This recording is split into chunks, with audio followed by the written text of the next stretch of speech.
I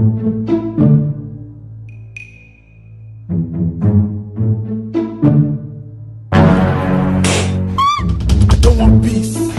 I want problems always. Aduh, bobo.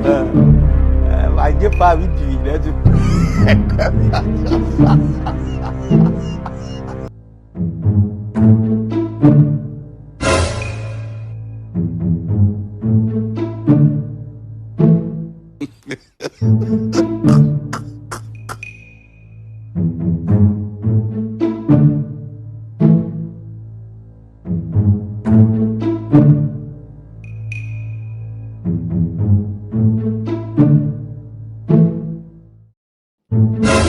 Oh, no.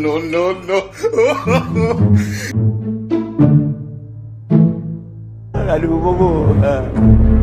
Aja Pak Widi dah tu.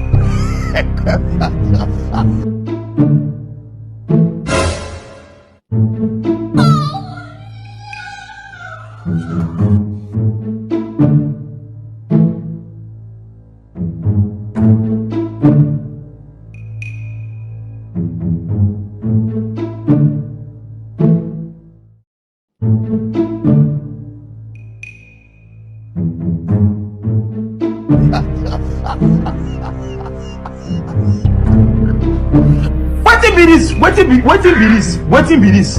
Jesus.